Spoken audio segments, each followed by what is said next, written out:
नमस्कार। आज मैं सुदामा चरित्र के प्रसंग को आगे बढ़ाते हुए उनका अगला सवैया प्रसंग ये है, सुदामा जी भगवान कृष्ण के पास पहुंच गए, पैर धो लिए गए, उनसे पूछा गया, याद दिलाई गई पुरानी। चावल भगवान ने ले लिए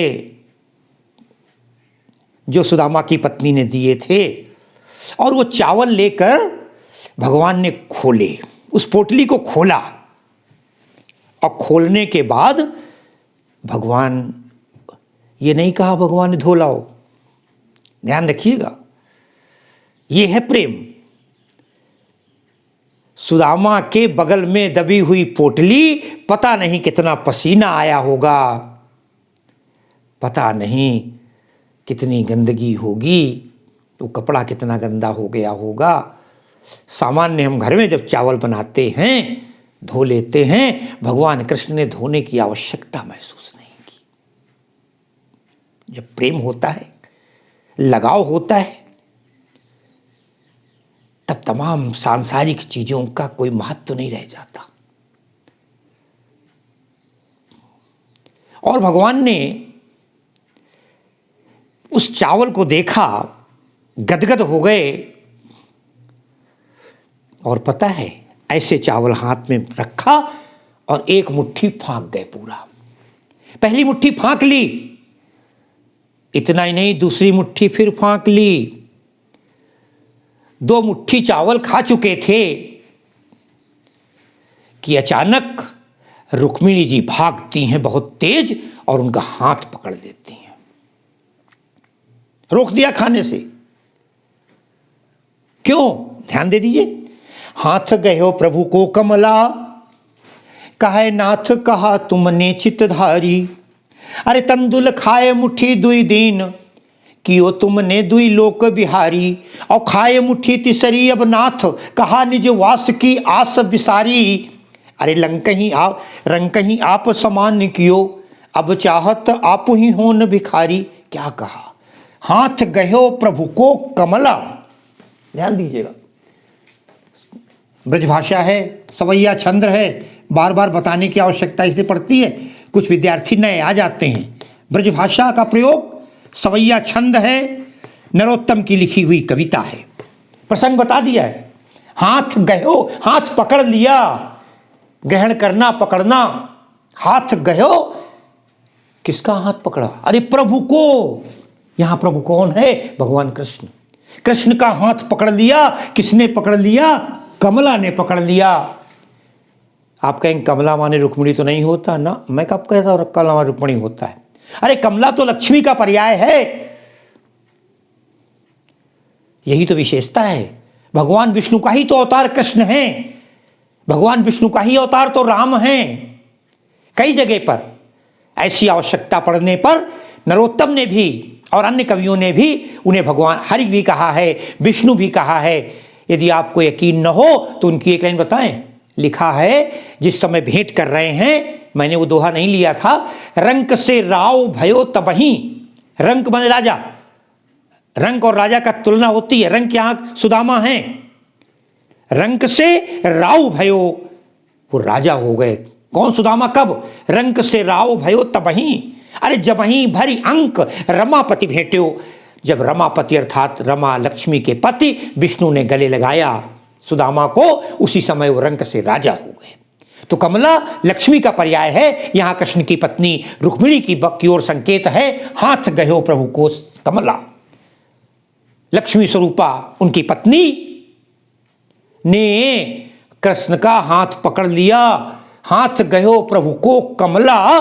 सारा समाज बैठा हुआ था, भगवान भी चौंक गए और लोग भी चौंक गए। ये क्या हो रहा है? किसी को लगा कि अच्छा हुआ, इतने गंदे चावल रहे होंगे, ये पता नहीं कहां से लेके आ गया, भगवान इन चावलों को खा रहे हैं और बड़े प्रसन्न होकर खा रहे हैं, गदगद होकर खा रहे हैं। ऐसा लग रहा है उनको आत्म संतुष्टि मिल रही है। हाथ गयो प्रभु को कमला, कहे नाथ, कहने लगी हे नाथ, कहा तुमने चित्तधारी, अरे तुमने क्या चित्त में मन में धारण किया है, क्या सोचा है। अरे भगवान रुको, पन का क्या हुआ, क्यों रोक दिया।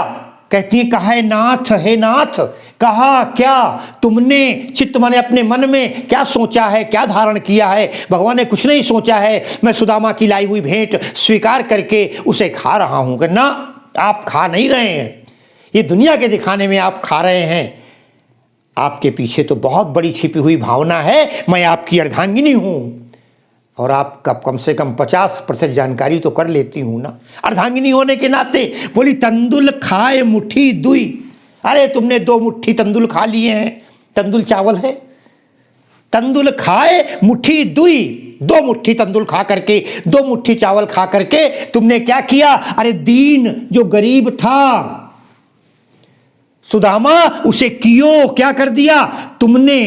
अरे द्विलोक बिहारी, 2 लोगों का बिहार सौंप दिया, 2 लोगों का राज्य दे दिया। बिहारी का अर्थ कृष्ण भी है। हे कृष्ण, हे महाराज, तुमने उसे 2 लोक का राजा बना दिया। 2 मुट्ठी खाई, पहली मुट्ठी खाई तुमने उसे 1 लोक सौंप दिया, दूसरी मुट्ठी खाई तुमने दूसरा लोक सौंप दिया। अब क्या करना चाहती हो। कहती हैं खाए मुट्ठी तीसरी अब नाथ, हे नाथ, हे भगवान, हे कृष्ण पतिदेव, जगन्नाथ, द्वारिकाधीश, खाए मुट्ठी तीसरी अब नाथ, अब तीसरी मुट्ठी खाना चाहते हो। ध्यान रखिए कि ब्रजभाषा में तीसरी लिखा है, आप जब लिखेंगे तीसरी लिखेंगे, है ना, बड़ी की मात्रा हो जाएगी। आप खड़ी बोली में लिख रहे हैं खाए मुट्ठी तीसरी अब नाथ, हे नाथ, अब तीसरी मुट्ठी खाने के बाद क्या सोच रखा है आपने। पहले कह दिया था, आपने क्या चित्त में धारण किया है। भगवान बोले क्या कुछ नहीं सोचा, क्या हो जाएगा अगर मैं तीसरी मुट्ठी खा लूंगा और 3 लोग दे दूंगा। बोली इतनी बड़ी गलती मत करो। क्यों। बोली खाए मुट्ठी तीसरी अब नाथ, कहा क्या निज अपने वास की, वास कहते हैं निवास को, आस बिसारी, अरे अपने निवास के बारे में नहीं सोचा। जब 3 लोग इसको दे दोगे, अब आस बिसारी, क्या अपने आस कोई आशा ही नहीं रखी, भुला दिया उसको। क्या भुला दिया। अरे भैया जब उसे 3 लोक दे दोगे तो संसार तो खाली 3 लोक में ही बटा है। जब तीनों लोक तुमने दान में दे दिए तब तुम्हारे लिए क्या बचेगा। कहाँ रहोगे, कहाँ वास करोगे, कहाँ निवास करोगे, कहाँ खड़े होगे। अरे सब कुछ तो फिर उसका हो जाएगा। अरे वो त्रिलोकीनाथ हो जाएगा, जहां और दान दी हुई चीज पर अपना अधिकार नहीं होता है। जब हम किसी को कोई चीज दे देते हैं फिर उस दिन से उस पर अधिकार छिन जाता है। और जब तुम इसको त्रिलोकीनाथ बना दोगे, तीनों लोक सौंप दोगे नाथ, तो बुरा मत मानना, फिर रहोगे कहाँ, खड़े कहाँ होगे। फिर तुमको इस तीनों लोकों में कहीं रहने की ठौर भी नहीं मिलेगा। फिर होगा क्या। कहा निज वास की आस बिसारी, क्या स्वयं अपने निवास की भी चिंता आपने नहीं की। कहते हैं रंग कहीं आप समान कियो। अरे जो रंग था, जो निर्धन था, गरीब था, इसको आप समान कियो, अपने समान बना दिया आपने। आप त्रिलोकीनाथ हैं, तीनों लोक के स्वामी हैं। तो कहते रंग कहीं आप समान कियो, लेकिन अब क्या सोचा है, अब चाहत, अब क्या चाहते हो, आप ही होन भिखारी, अब स्वयं भिखारी बनना चाहते हो। दान देने के बाद, त्रिलोकीनाथ बनाने के बाद, अरे उसके आगे हाथ जोड़ने पड़ेंगे। हे सुदामा 2 जगह जमीन दे दो, मैं खड़ा होना चाहता हूँ, मैं बैठना चाहता हूँ, मेरे पास रहने के लिए जगह नहीं है। स्वयं कभी तुमको आज वो मांगने आया है, कल उसके सामने तुम भिखारी बनना चाहते हो। धन्य है दीनानाथ तुम्हारी माया।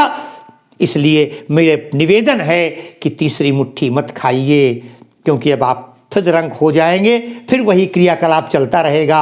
विश्व क्या कहेगा, संसार क्या कहेगा। ये थी आज की व्याख्या। और इसके साथ बढ़िया आप देखेंगे कई जगह अनुप्रास अलंकार है, भावनात्मक है, माधुर्य गुण है, और एक बहुत बड़ा संकेत है कि भगवान जिसको देते हैं छप्पर फाड़ कर देते हैं। सुदामा गरीब था, उसने कुछ नहीं मांगा। ये तो भगवान की विशेषता है, जब देना चाहते हैं तो फिर मांगने की आवश्यकता नहीं है, वो अपने आप देना शुरू कर देते हैं। और त्रिलोकीनाथ बनाना चाहते थे और अंत में हाथ पकड़ लेते हैं। और इसी के साथ आज के इस पद की व्याख्या मैं समाप्त करता हूँ। बहुत बहुत धन्यवाद।